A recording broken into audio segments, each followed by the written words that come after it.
जी कल वाली क्लास से रिलेटेड अगर कोई क्वेश्चन है तो बता दें जी। जी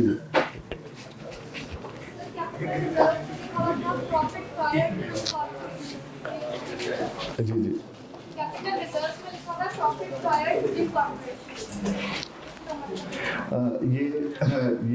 ये नॉर्मली इस तरह से होता है कि जब हम कंपनी इनकॉर्पोरेट कर लेते हैं तो उसके नॉर्मली लॉसेस भी होते हैं, प्रॉफिट में तो नहीं आ रहा होता। तो शुरू के जो एक्सपेंसेस वगैरह उसको हमने अलग अकाउंट फॉर किया होता है, ये वो चीज़ है। या ये एक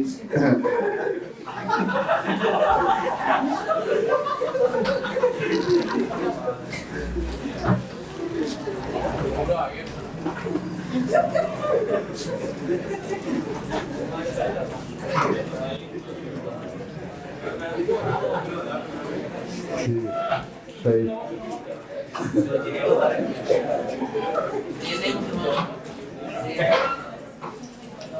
जी जी ठीक है। तो अगर नॉर्मली उस केस में लॉसेस वगैरह में आ रहा होता है, लॉसेस की शक्ल में आ रहा होता है, प्रॉफिट की शक्ल में। फिर आप भी इकट्ठे हैं सारे, आप अभी इकट्ठे हैं मतलब। हाँ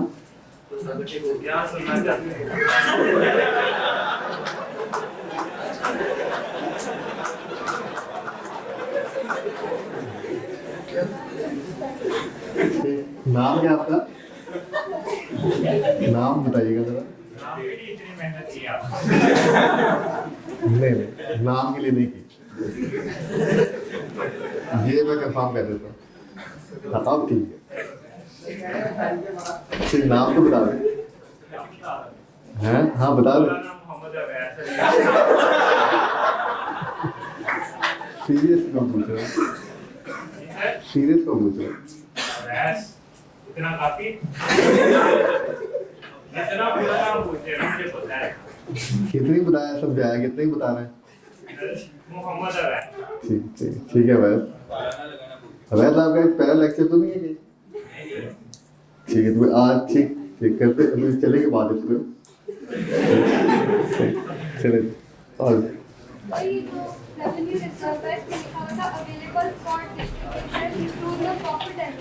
हाँ जी, अवेलेबल टू डिस्ट्रीब्यूशन का मतलब होता है हाँ कि जो हमारे रेवेन्यू रिजर्व होते हैं ना, उनको हम एज डिस्ट्रीब्यूट कर देते हैं for dividend, available for distribution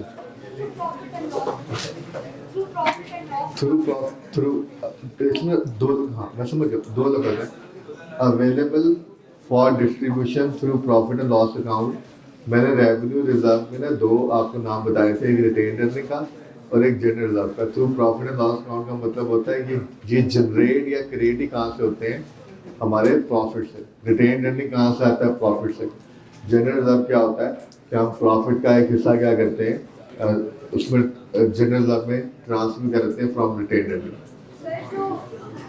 point एक जनरल इंफॉर्मेशन में पॉइंट 5 था जिसमें एसोसिएटेड कंपनीज और रिलेटेड पार्टीज के बारे में था, उसमें हमने एग्रीमेंट ट्रांजैक्शन और रिलेशनशिप के बेसिस पे काम किया। जी वो दिखा उसमें फॉरेन एसोसिएटेड कंपनीज, हाँ जी जो फॉरेन एसोसिएटेड कंपनीज वाला है उसको सेपरेटली डिस्क्लोज करेंगे, आपको जनरल इंफॉर्मेशन में भी बताया है। मुझे तो बता देना पेज नंबर 2.5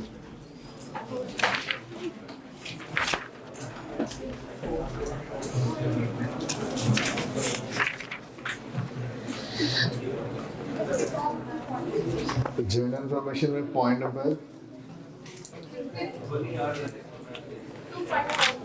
हाँ जी आप पूछिएगा सवाल। ये वाला पॉइंट है, इसमें भी एग्रीमेंट और ट्रांजैक्शन होंगे कंपनी के साथ, और जो नीचे पॉइंट 2 है उसमें फॉरेन हाँ जी वो फॉरेन का ये इसमें फॉरेन नहीं बताना हमें। उसमें फॉरेन हाँ जी ये फॉरेन कंपनी का सेपरेट पॉइंट है ये वाला जो हमने पॉइंट नंबर 4 पढ़ा था। सर जो अनपेड डिविडेंड और अनक्लेम्ड है वो दोनों करंट लायबिलिटीज में है। दोनों करंट लायबिलिटीज में है। जी और जी क्वेश्चन कोई? पढ़ लेते हैं, अच्छा रहेगा। हाँ जी जी कोई क्वेश्चन अगर है तो बता दें, नहीं तो फिर आगे चलते हैं। चलें अच्छा हम ये फोर्थ स्केड्यूल की बात कर रहे थे।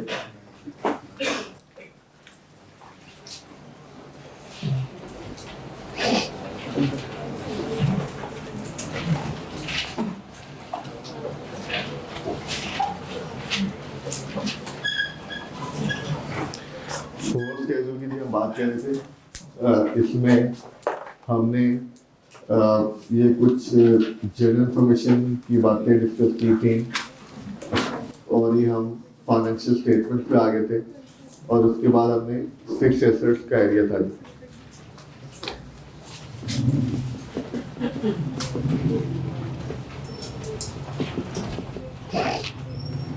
जी फिक्स एसेट्स में हमें क्या क्या बातों की क्या किन किन बातों को डिस्क्लोज करना है। सबसे पहली बात जो इसमें लिखी हुई है वो है जी लैंड एंड बिल्डिंग। एक तो ये हमें पता ही है कि लैंड एंड बिल्डिंग को हम अलग डिस्क्लोज करते हैं, अलग प्रेजेंट करते हैं, लैंड अलग और बिल्डिंग अलग। लेकिन यहाँ पर एक और चीज़ है कि हमें ये भी बताना है कि लैंड और बिल्डिंग जो है उनमें से कौन सी लीज होल्ड है और कौन सी फ्री होल्ड है। लीज होल्ड या फ्री होल्ड मतलब कौन सी लैंड लीज पे है और कौन सी लैंड फ्री होल्ड है, वो लीज पे नहीं है।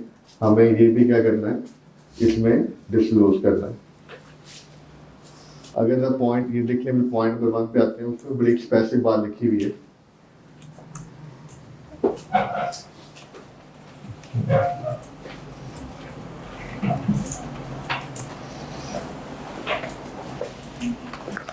जी पॉइंट नंबर 3 जो इसमें आ रहा है जी, इसलिए फिक्स एसेट में पॉइंट 3 के नाम से है where any property or asset acquired with the fund of the company and is not held with the name of the company or is not in the possession and control of the company, this fact along with the reason for the property or asset not being in the name or possession or control shall be stated, and description and the value of the property of asset the person in whose name and possession or control it is held shall be disclosed। जो point 3 के नाम से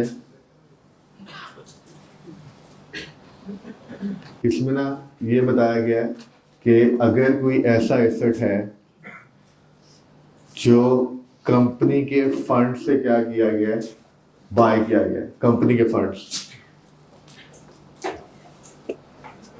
लेकिन वो या company के नाम पे नहीं है। 3 बातें, कंपनी के नाम पे नहीं, या कंपनी के कंट्रोल में नहीं है, या कंपनी के पोजेशन में नहीं है। पैसे कंपनी के थे लेकिन वो कंपनी के नाम पे नहीं है, कंपनी के पोजेशन में नहीं है, कोई सिक्योरिटी के लिए आपने दिया हुआ है, या कंपनी कंट्रोल में नहीं है। तो आपने क्या करना है, आपने उस प्रॉपर्टी की आपने बताना क्या क्या। ये तो होगी सिचुएशन, कंपनी के पैसे थे और एसेट हमारे नाम पे या कंट्रोल पे या ये नहीं है। करना क्या असल चीज ये है, ये सिनेरियो था, करना क्या है। हमें उस प्रॉपर्टी की डिस्क्रिप्शन देनी है और हमें क्या करना है, हमें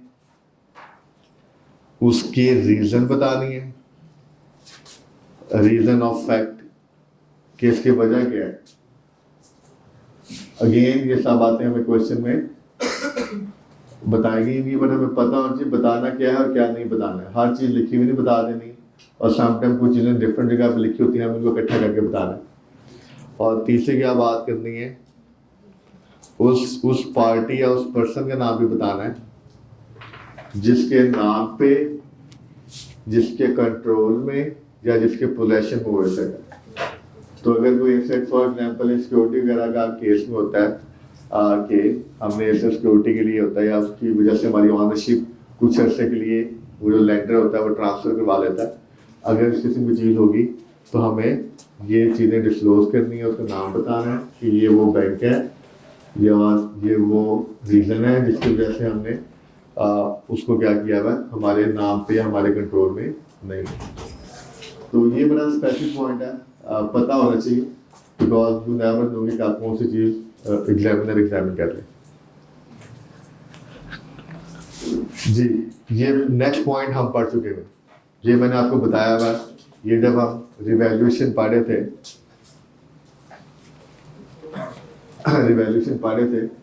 तो ये बात मैंने आपको बताई थी, क्या लिखी हुई है बात कि for sale value shall be disclosed separately in case of revaluation of PP or investment property। तो for sale value हमने डिस्क्लोज करनी है, किस केस में करनी है, रिवैल्यूएशन, अगर पीपी रिवैल्यूएशन मॉडल पे हो तब भी करनी है, और अगर इन आईपी इन्वेस्टमेंट प्रॉपर्टी हो तब भी करनी है। ये वाली बात मैंने आपको बताई थी कि फोर सेल वैल्यू को हम यूज़ नहीं करते अपनी अकाउंटिंग करने के लिए, लेकिन हम अपनी फाइनेंशियल स्टेटमेंट में डिस्क्लोज करते हैं। जी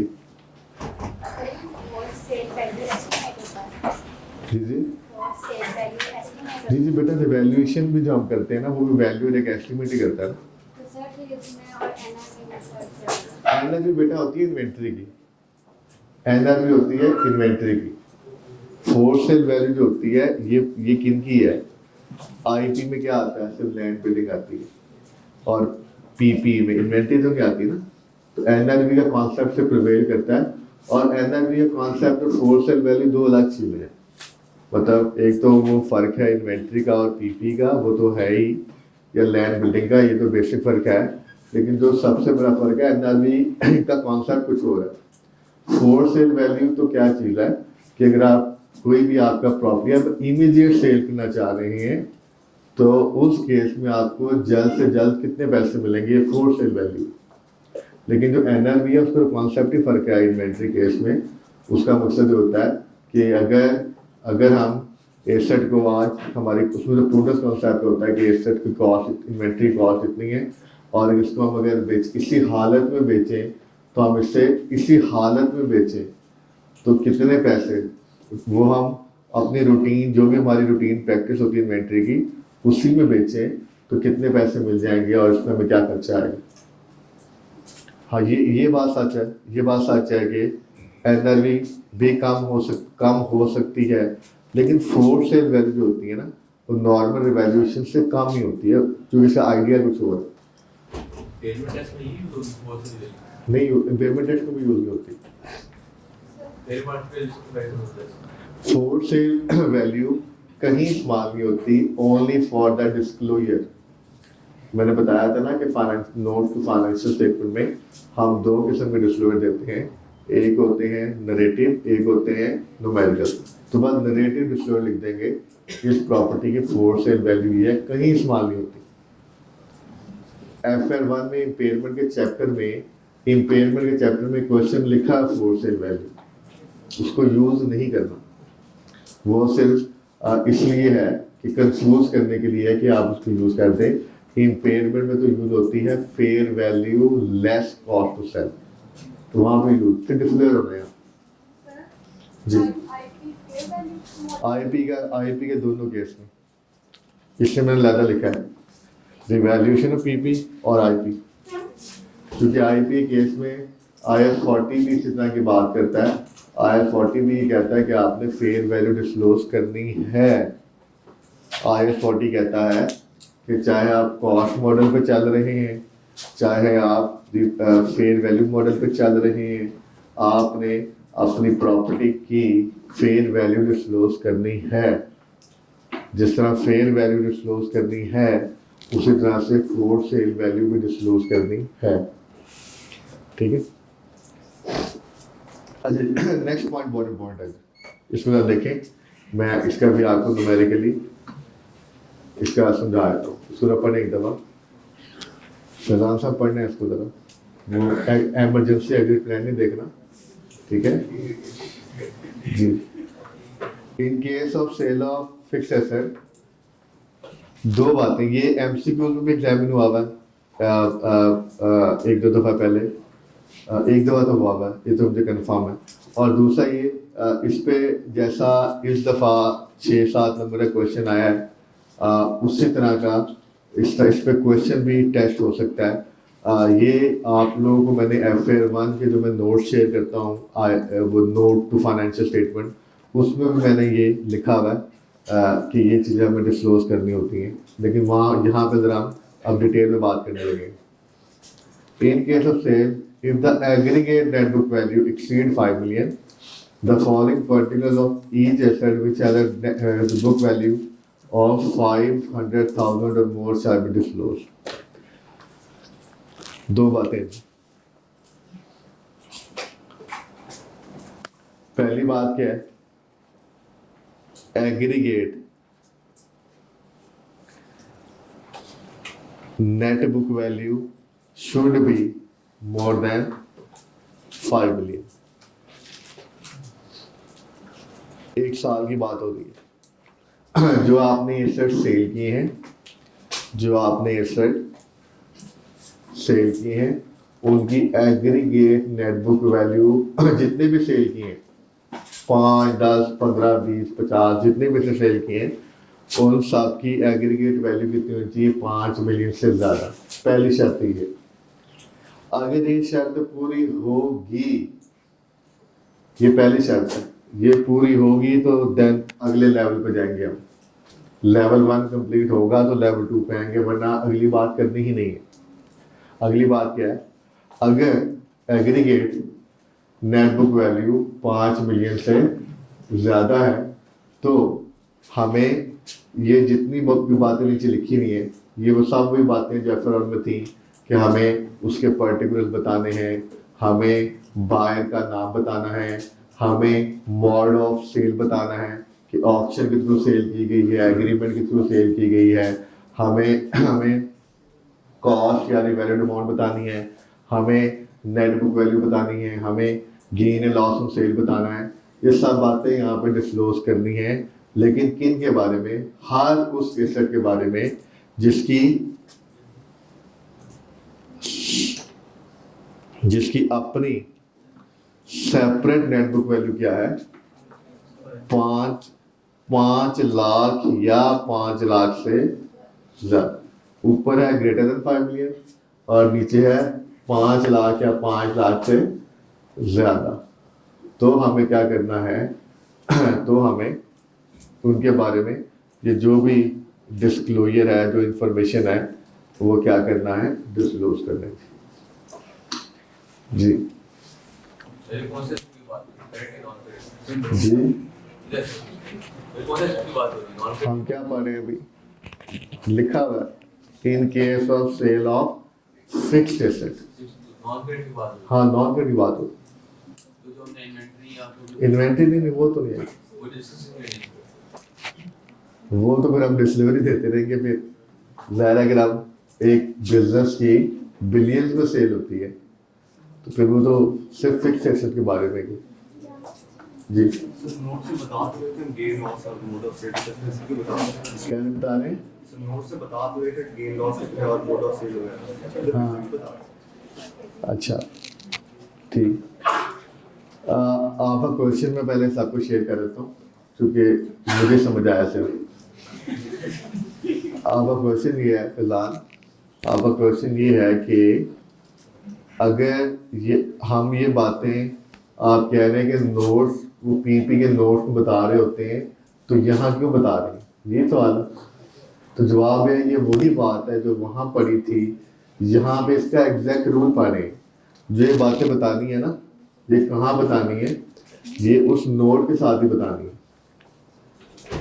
लेकिन जब वहाँ पढ़ा, जब वो नोट जो बना हुआ ना, वो जो नोट आपको शेयर किया था मैंने FA1 में, वो सारा इन rules IAS and companies act के रूल्स के मुताबिक बताया होगा, ये बातें डिस्क्लोज करनी है। तो वही बताना है, एक जगह बताना है बस। बट वहाँ हमने ये नहीं पढ़ा था क्योंकि हमारे सिलेबस में नहीं था, वहाँ हमने ये नहीं पढ़ा था ये वाली बात कि नेट बुक वैल्यू इतनी होनी चाहिए, ये इतना होना चाहिए।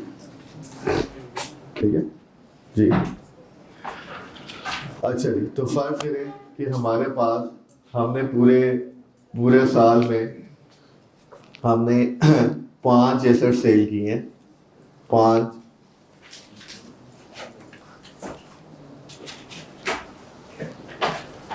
पूरे साल में हमने 5 फिक्स्ड एसेट क्या किए हैं, सेल किए हैं, और उनकी नेट बुक वैल्यू कितनी थी, 7 लाख।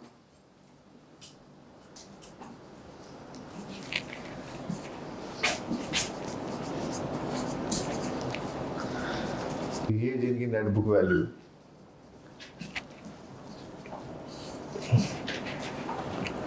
1 मिलियन, ये लास्ट है 1.2 मिलियन, 1,777 लाख। पांचों को डिस्क्लोज करेंगे या इनमें से किसी एक दो को करेंगे?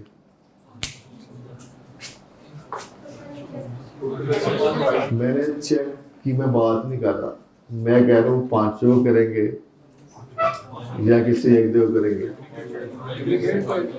मैं रूल मुझे पता है, आपने जवाब देना है, किसी को भी डिस्क्लोज नहीं करेंगे क्योंकि aggregate net book value 5 million के बराबर हो तब भी नहीं करना, 5 मिलियन से ज्यादा। ये तकरीबन बनती है 43 लाख। तो ऑल्दो इनकी अपनी वैल्यू तो 5 लाख या उससे ज्यादा है, लेकिन ये पहली वाली शर्त पूरी नहीं हो रही। ये सेपरेट है। अब ये इसी एग्जाम्पल कंटिन्यू करता हूँ। 43 लाख हो गए, ये अब आगे हम कहते हैं हमने 8 सेल किए, 43। एक हमने जो सेल किया 4 लाख का, मतलब उसकी नेट बुक तो 4 लाख थी, 3 लाख जी। 43 और 9 कितना हो गया, 5.2। अब एग्रीगेट कितना हो गया, 5.2 मिलियन। तो पहली शर्त पूरी होगी। आप इनको डिस्क्लोज करेंगे, इन पांचों, ये सेपरेट आ गया, ठीक है। तो इंडिविजुअली बाद में देखना है। सर आपने जो पिछली एग्जांपल थी उसमें 5 एसेट थे, तो उसका भी तो हम सेपरेट तो कर सकते हैं। सेपरेट तो फिर अगर सेपरेट ही करना है तो ये एग्रीगेट वाली शर्त क्यों है फिर? अगर सेपरेट ही करना है तो एग्रीगेट वाली शर्त क्यों है? बात समझ रहे कि नहीं मेरी बात? एक मिनट, बात समझ रहे हैं ना? तो मैंने बोला था कि पहले लेवल 1 क्लियर होगा तो लेवल 2 में जाएंगे। लेवल 1 ही क्लियर नहीं है तो लेवल 2 की बात ही नहीं करते, ठीक है ना? तो दिस इज लेवल 1। मैंने इससे तो एग्जाम्पल बनाई है ताकि चीज क्लियर हो जाए, वरना तो पढ़ तो लिया ही था हमने जी। तो जो फर्स्ट एग्जांपल थी ना, उसमें लेवल 1 क्लियर नहीं हुआ था, तो उसमें हम फिर एग्रीगेट में भी उनको डिस्क्लोज नहीं करेंगे। नहीं, ये डिस्क्लोज एग्रीगेट में है ही नहीं। ये नहीं, डिस्पोजल कौन सा नोट नहीं बनेगा? कौन सा नोट है जो आप बताना चाह रही हैं? कौन सा नोट? वो नहीं बनेगा फिर। अगर आप उसी को रेफरेंस दे दें जो हमने एफआरएम में पढ़ा हुआ वो नहीं बनेगा। हम वैसे तो अपनी इनकम स्टेटमेंट बता रहे होंगे कि हमें गेन लॉस आया है, लेकिन हम ये बातें नहीं बताएंगे ना, एक एक एसेट का ना ये नहीं बताएंगे किसने खरीदा, पर्टिकुलर्स क्या था। मैं कोशिश करूंगा, मैं आपको ग्रुप में शेयर कर दूंगा एक कंपनी का बना हुआ नोट, आपको अंदाजा हो जाएगा कि ये समटाइम एक एक दो दो पेजेस पे डिस्प्ले होते हैं इसके। सिर्फ ये बताया जा रहा होता है कि नाम क्या और पर्टिकुलर्स क्या आते हैं, गेन लॉस क्या है। तो जो मैंने पहले एग्जाम्पल बनाई थी, हाँ बिल्कुल ठीक बात है, उसमें हमने ये इन चीज़ों के डिस्क्लोजर नहीं देने, बस सेल तो हुई है, गेन लॉस भी आया होगा। ये इसलिए शर्त बनाई गई है कि आप थोड़ा सा मटीरियल चीज़ों को डिस्क्लोज करें, एग्रीगेट भी होनी चाहिए, ठीक है जी। चलें जी आगे। अच्छा नेक्स्ट पॉइंट क्या है जी, ये long term loans and advances के बारे में है जी। इसको देख लेते हैं जी, इसे मैं समझा देता हूँ। With regard to long term loans and, पहला जो पॉइंट है ना, ये प्लीज ये थोड़ा सा आपको एफर्ट करनी पड़ेगी। मैं भी कोशिश कर रहा हूँ आपके साथ कि मैं आपको इस तरह डिस्कस भी कर रहा हूँ, तो कुछ बातें डिस्कस करके याद रह जाएंगी, फिर मैं कुछ शॉर्ट्स भी बनाता जा रहा हूँ इस तरह से। तो ये भी रिवीजन करने में तो थोड़ा सा आपको पढ़ना पड़ेगा, क्योंकि ओपन बुक में ये हमारे पास मटेरियल अवेलेबल नहीं होगा। ओपन बुक में आईएफआरएस तो होंगे, लेकिन उनमें ये चीज़ें नहीं होंगी, ठीक है।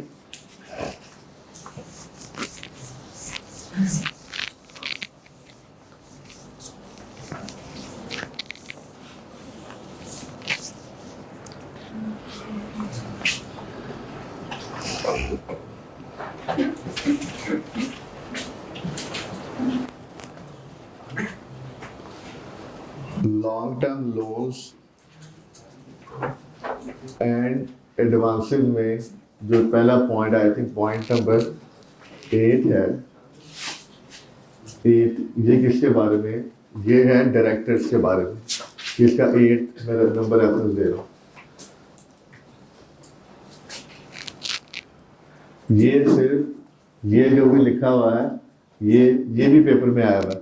मैंने एक आपको क्वेश्चन भेजा था कल रात को व्हाट्सएप में, वो आई कैप का पास्ट पेपर ही है, स्प्रिंग 21 का, लेकिन उसको मैंने मॉडिफाई किया हुआ। उसमें एक और पॉइंट भी था जो कि एक और टॉपिक के बारे में था जो हमने नहीं पढ़ा हुआ, वो काफ़ी 6-7 नंबर का पॉइंट था। उसके अलावा बाकी सारे क्वेश्चन नहीं आया थे, उसमें भी ये पॉइंट आया हुआ। क्या है जी, आपको क्या करना है जी, अगर आपने डायरेक्टर्स को लोन दिया है तो आपने क्या बताना है, 2 बातें बतानी है बस। एक क्या बताना है, पर्पस, और दूसरा क्या बताना है, रिकंसिलिएशन। 2 बातें बतानी, पर्पस और दूसरा क्या है, रिकंसिलिएशन। रिकंसिलिएशन में क्या बताएंगे जी हम, कि मैं बना देता हूँ यहाँ पे ओपनिंग बैलेंस, ओपनिंग बैलेंस कितना था ड्यूरिंग द ईयर, डिसबर्समेंट कितनी हुई। डिसबर्समेंट का मतलब होता है लोन देना। डिसबर्स लोन कितना किया, हमने जितना और लोन दिया, और लोन ऐड हो जाएगा, और माइनस रीपेमेंट डायरेक्टर्स ने वापस कितना किया ड्यूरिंग द ईयर, और एंड पे क्या आ जाएगा, क्लोजिंग बैलेंस। इस तरह का फॉर्मेट हमें, ये इसे कहते हैं ओपनिंग एंड क्लोजिंग बैलेंस की रिकंसिलिएशन। इस केस में ये 2 बातें आएंगी कि पे कितना किया और वापस रिटर्न कितना हुआ।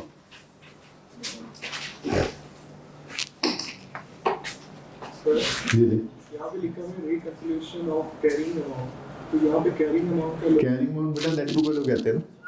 लोन्स तो मोस्टली कैश में होते हैं, वहाँ पे कैरिंग अमाउंट। अच्छा, मैं आपको क्वेश्चन थोड़ा समझ गया। जरा मुझे एक बात, मैं थोड़ा डायग्नोसिस कर लूँ, मुझे एक बात का जवाब दो। कैरिंग वैल्यू क्या समझते हो आप, कि कैरिंग वैल्यू बस पीपी की होती है?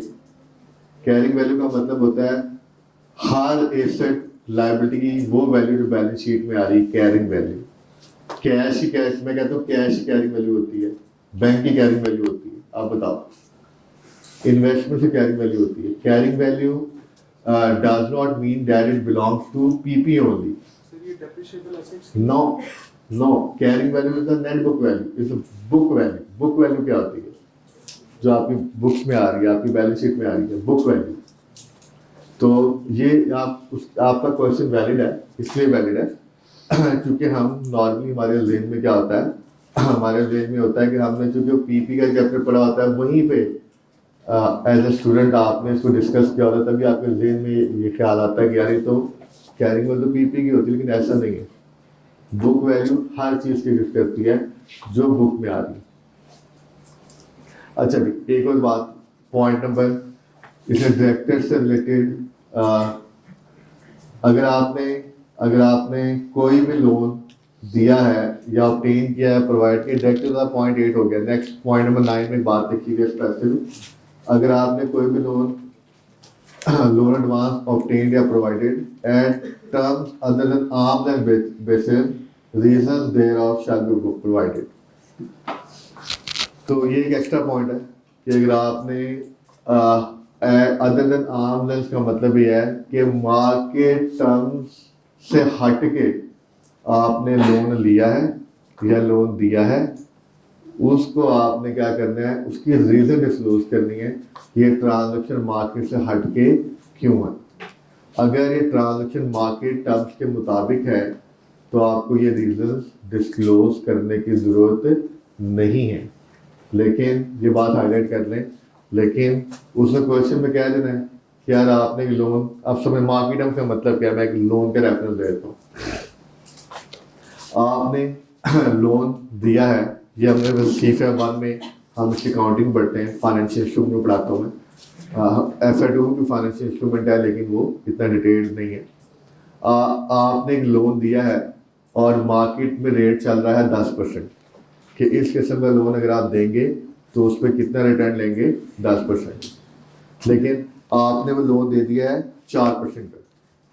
तो ये जो एग्जाम्पल मैंने बोली है, ये एग्जाम्पल क्या है कि आपने एक ट्रांजेक्शन किया है जो कि मार्केट टर्म्स के मुताबिक नहीं है, तो आप उसकी रीजन डिस्क्लोज करनी है कि आपने ट्रांजेक्शन क्यों की।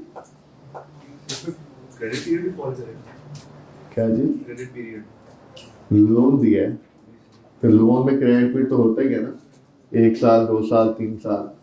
अदर देन मार्केट टर्म दूसरा, हैं? अदर देन मार्केट टर्म दूसरा, अदर देन मार्केट टर्म में नहीं, ये उस तरह से शायद नहीं होगा, क्योंकि नॉर्मली लोन वगैरह में हम क्या करते हैं, मतलब मार्केट टाइम 5 6 7 7 8 साल के लोन इजीली मिल रहे होते हैं मार्केट में, और इंस्टीट्यूट भी होते हैं जहाँ से आप ज़्यादा टाइम के लोन दे सकते हैं।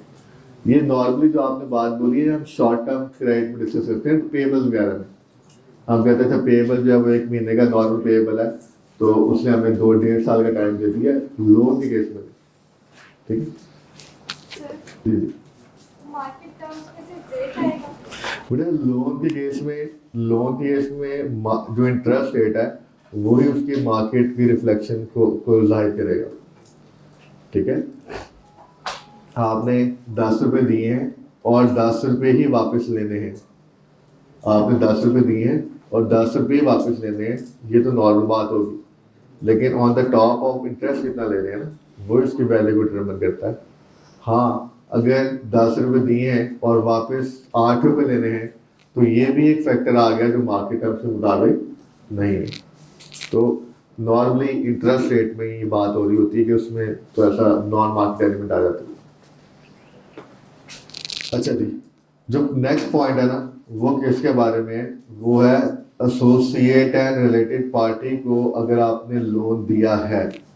तो ये जो पूरी हेडिंग है ये एक डायरेक्टर्स के बारे में है, एक हमने वो देख लिया वो नॉन मार्केट पे कर दिया तो वो, और ये है जी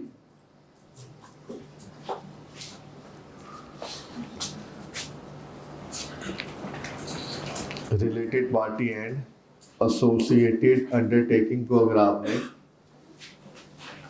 एडवांस से लोन दिया है तो आपने क्या करना है, आपने क्या क्या चीज़ें डिस्क्लोज करनी है जी, क्या क्या बताना जी, लिखा हुआ जी, नाम बताना है, टर्म बता देनी है, पर्टिकुलर्स ऑफ कोलैटरल सिक्योरिटी है, जो उसके बदले सिक्योरिटी लिया आपने लोन देने के बदले में। अगर मैक्सिमम एग्रीगेट अमाउंट क्या होगी, maximum aggregate amount outstanding at any time during the year calculated by reference of month end balances. Maximum aggregate amount outstanding at any time during the year calculated by reference of month end balances.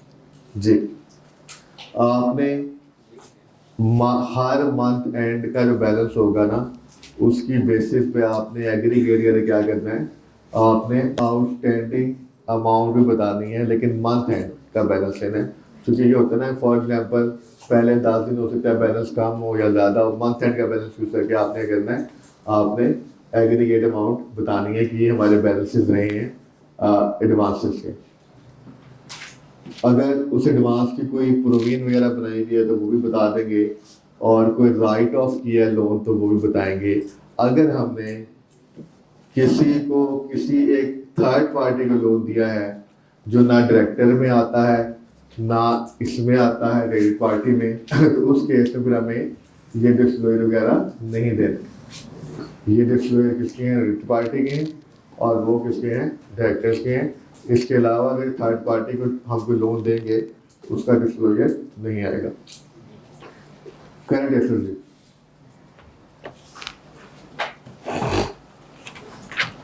Current assets में जी बड़ी आसान बातें हैं, कुछ नहीं पढ़नी, कुछ पढ़ लेते हैं जी। करंट एसेट के जो पॉइंट नंबर 11 है,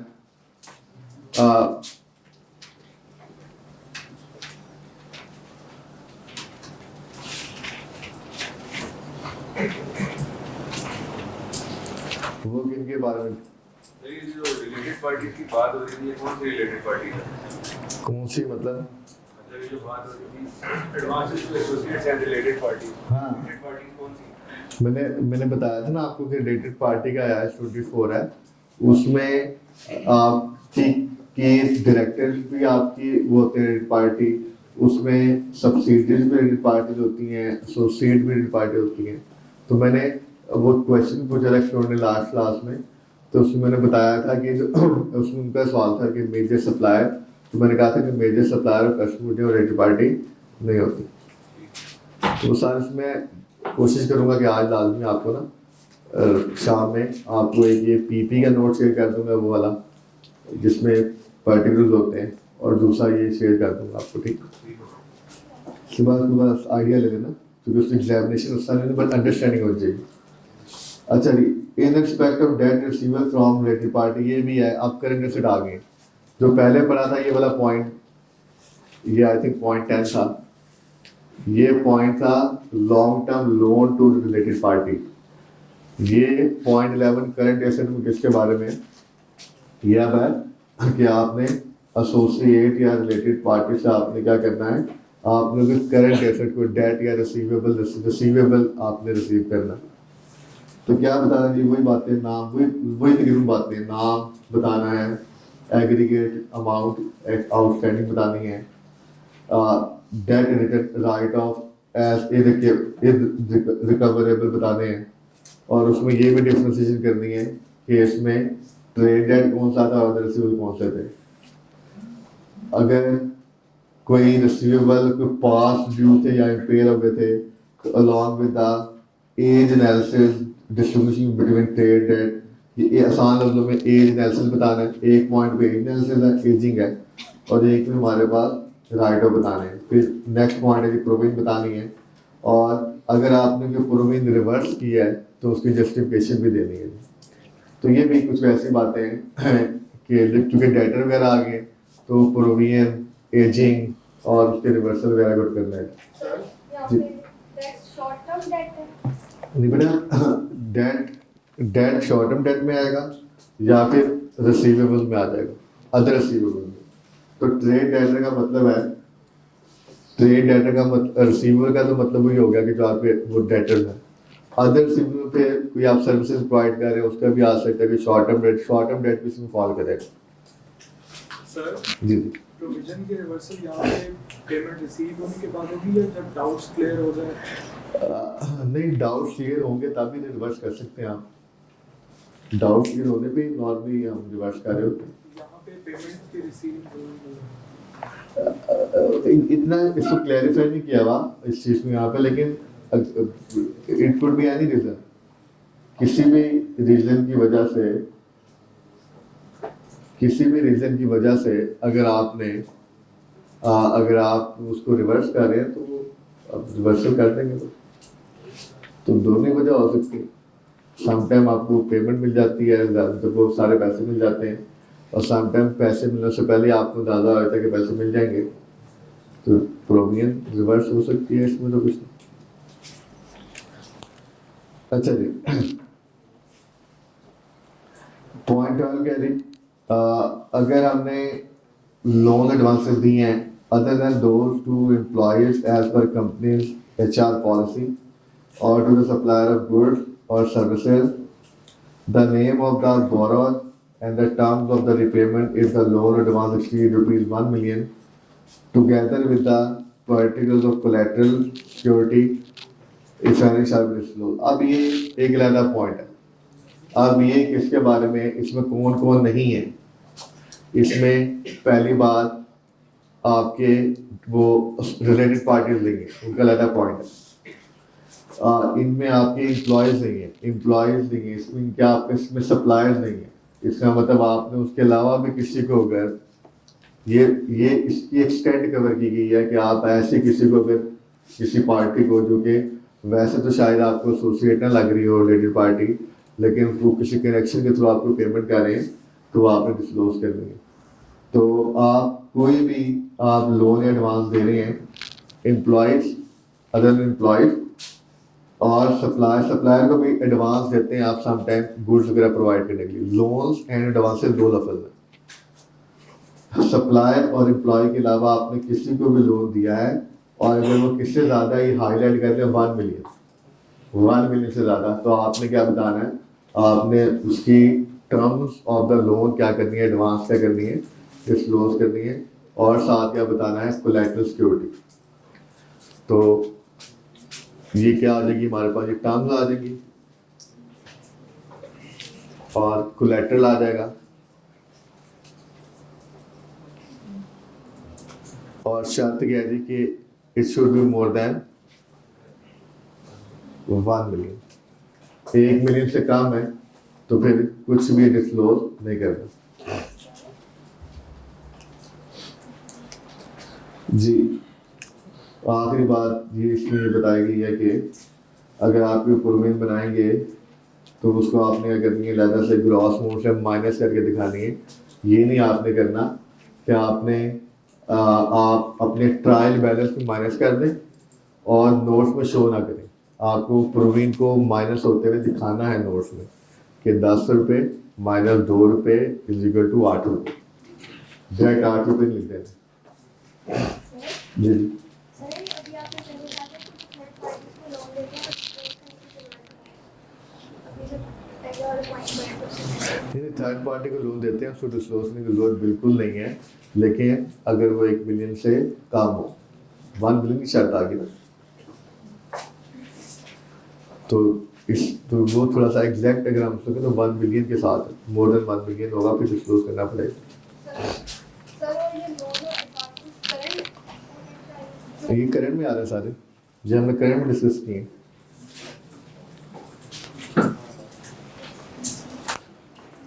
अच्छा, नेक्स्ट पॉइंट भी बड़ा इंपॉर्टेंट है जी एग्जामिनेशन के लिहाज से।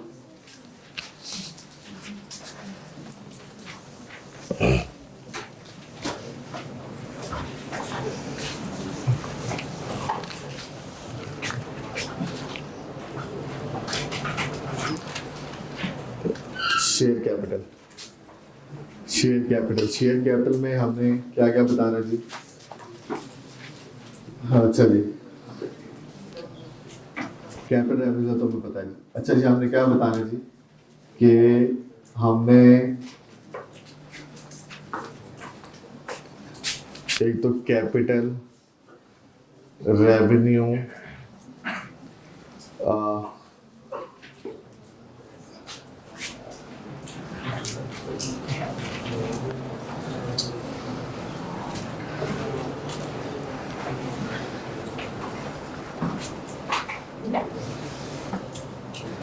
जी इन सबको हमने क्या करना है, हमने सेपरेट डिस्क्लोज करना है।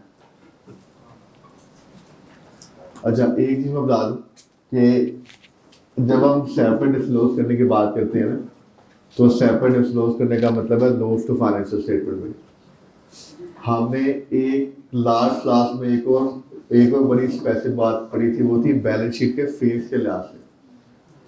उनके अलावा मतलब वो स्पेसिफिक चीज़ें हैं जो बाकी हम जो भी बात करते हैं ना कि ये चीज़ बतानी है, ये लिखना है, ये रिकंसिलेशन बननी है, ये सारे काम में बननी है नोट्स टू फाइनेंशियल स्टेटमेंट में। तो ये रिजर्व हमें लेना बता देंगे और आपको ये भी इंफॉर्मेशन डिटेल देनी है कि आपका जो इश्यूड शेयर कैपिटल है, जो आपका इश्यूड शेयर कैपिटल है वो इश्यूड फॉर कैश कितना है, इश्यूड फॉर बोनस शेयर्स कितना है, वो इश्यूड फॉर एसेट्स कितना है। एसेट्स का मतलब है कि आपने किसी शेयर होल्डर से पैसे लेने के बजाय कोई प्लांट इक्विपमेंट ले लिया और उसके बदले क्या कर दिया, उसको शेयर इशू कर दी। और आपको ये भी बता रहे हैं, आप लोगों ने अक्सर उन्हें पढ़ा हुआ कि ट्रेजरी शेयर्स कितने हैं, ट्रेजरी शेयर्स। और क्या बताया गया जी यहाँ पे, कोई आपने डिस्काउंट दिया है ऑन इशुएंस ऑफ शेयर्स, तो वो भी आपने क्या करना है, एज डिडक्शन शो करना है। डिडक्शन हम कहाँ से करते हैं आपको पता है, यहाँ पे लफ्ज लिखा हुआ है कैपिटल, लेकिन कैपिटल का यहाँ मतलब क्या है, शेयर प्रीमियम। हम उसको शेयर प्रीमियम में से क्या करते हैं, डिडक्ट करते हैं। ये पूरा मैं एक डायग्राम बना रहा हूँ शेयर कैपिटल की, ये सब बातें लिखी नहीं। आखिरी बात क्या है जी कि शेयर होल्डर के साथ जो एग्रीमेंट है, अगर कोई एग्रीमेंट है तो वो भी क्या करना है, डिस्क्लोज करना है। ये सारी बातें लिखी हुई हैं इस पूरे पॉइंट में, इसके आप डायग्राम डालेंगे। सर ये एग्रीमेंट रिगार्डिंग डिविडेंड हो? नहीं ये लिखा हुआ है, पढ़ लेते हैं। ये नॉर्मल वोटिंग राइट्स के बारे में स्पेसिफिक होता है, मैं पढ़ तो लिखा हुआ है।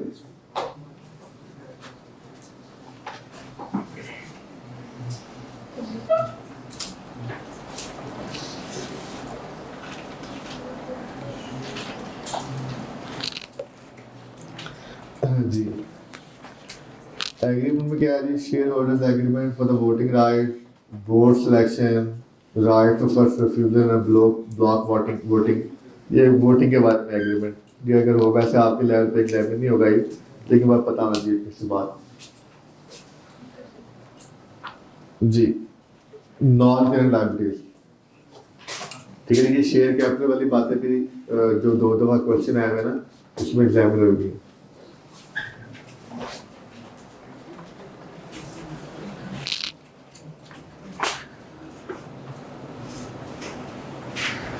नेक्स्ट आएगा जी नॉन करंट लायबिलिटीज।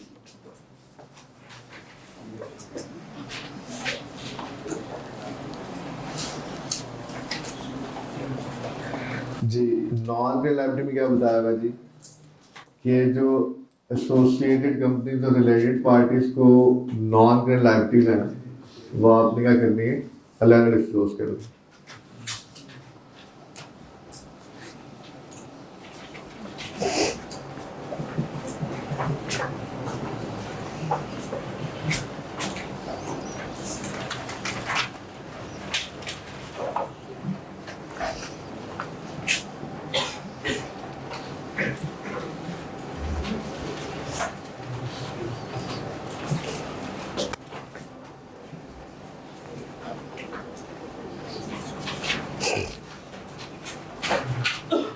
जी सेपरेट डिस्क्लोज का मतलब है नोट्स में क्या करेंगे, उसको लेटर से बताएंगे।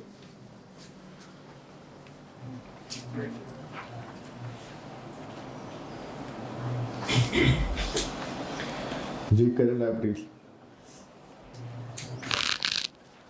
करंट लायबिलिटीज जितनी भी होंगी उसको हमने क्या क्या करना है जी, उसमें हमें 4-5 लोग लिस्ट बनी हुई है।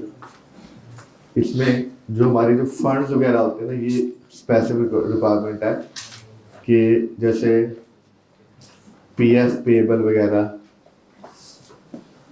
प्रोविडेंट फंड पेएबल, जैसे कुछ सोशल सिक्योरिटी का पेएबल है,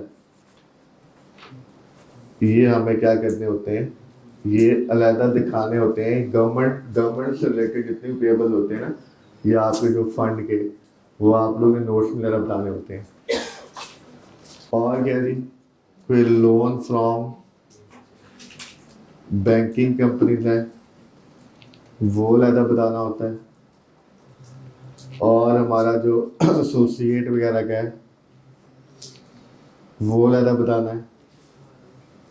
और क्या जी, कोई और है?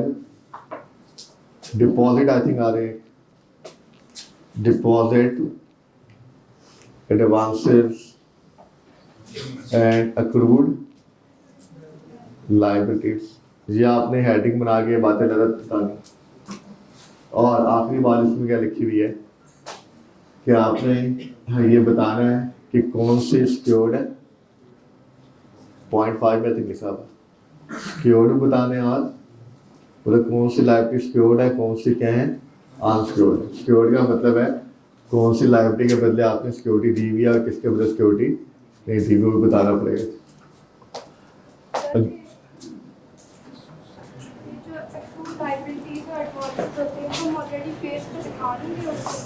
क्या चीज़? नहीं देखता, मैं आपको बताता हूँ। हमारी जो देखें, जो हमारी बैलेंस शीट की रिक्वायरमेंट है ना, उसमें वो 5 चीज़ें ऐसी हैं जो कि हमें लाजमी सेपरेट दिखानी है।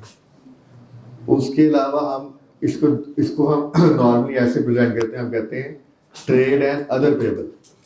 हम बैलेंस शीट में सिर्फ क्या लिख देते हैं, ट्रेड एंड अदर पेएबल, और उसके बाद ट्रेड पेएबल अलग आते हैं और अदर पेएबल में सब चीज़ें अलग बता देते हैं।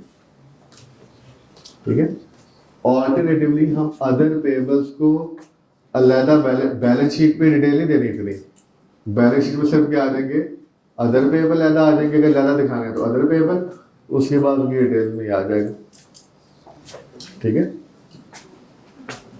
अच्छा जी, ये प्रोविडेंट फंड के बारे में जो लिखा है 0.20, इसको आप स्किप कर देंगे बस, इसलिए ज़्यादा एग्जामिनेबल नहीं आपके लिहाज से। सिक्योरिटी डिपॉजिट के बारे में, सिक्योरिटी डिपॉजिट के बारे में ना एक सेपरेट बात है। ये डिपॉजिट इससे रिलेटेड है।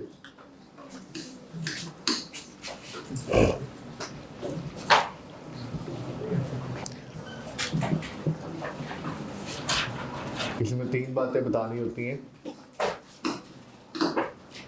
अमाउंट रिसीव कितनी है, यूटिलाइज अंडर एग्रीमेंट, और तीसरा क्या है जी, सेपरेट बैंक अकाउंट में कितनी अमाउंट पड़ी है, अमाउंट बतानी होती है। ये बड़ा कॉमन एरर है जो अक्सर बिजनेस में डिस्क्लोज नहीं किया जाता। हमें जो सिक्योरिटी डिपॉजिट होती है, हमें सिक्योरिटी डिपॉजिट के बारे में बताना है। ये सिक्योरिटी डिपॉजिट जो हमारे होते हैं, ये आपको मिलेंगे थे आइडली बाय डिफॉल्ट। हम सिक्योरिटी डिपॉजिट के पैसों को अपने बिजनेस में यूज नहीं कर सकते। वो किसी ने पैसे आपके पास डिपॉजिट रखे हुए हैं, you ideally and by default you can not use that money in your business operations. इसलिए रिक्वायरमेंट क्या होती है कि आप उन पैसों को अलहदा क्या करें, सेपरेट अकाउंट में, बैंक में अकाउंट खुलवाएं और पैसे उस अकाउंट में अलहदा रखें, ताकि वो आपके नॉर्मल बैंक अकाउंट में ना शामिल हो जाए। क्योंकि नॉर्मल बैंक अकाउंट में शामिल हो जाएंगे तो वो पैसे आप यूज़ कर लेंगे।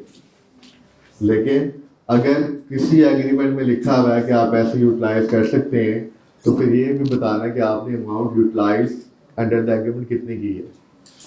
नॉर्मली बाय डिफॉल्ट तो यूज नहीं करते, लेकिन किसी एग्रीमेंट में किसी के साथ ये लिख लिया गया है कि यार आप हमें 10 रुपये डिपॉजिट दे रहे हैं इसमें से 40% तक हम क्या कर सकते हैं, यूज़ कर सकते हैं।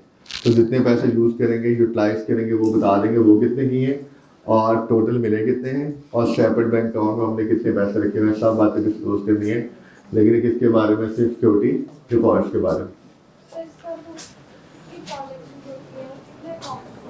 अकाउंट तो एक ही होता है बेटा, अकाउंट तो एक ही होता है।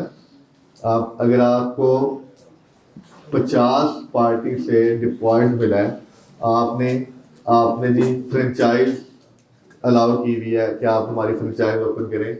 हर फ्रेंचाइजी ने क्या किया है, आपको डिपॉजिट दिया हुआ है 50 फ्रेंचाइजी में, और जितनी भी फ्रेंचाइजी होंगी उसका एक अकाउंट में आपने पैसे डिपॉजिट, जिस वर्ल्ड बैंक अकाउंट में आप करें, बट वो बैंक अकाउंट सेपरेट होना चाहिए, ठीक है। It should be separate bank account.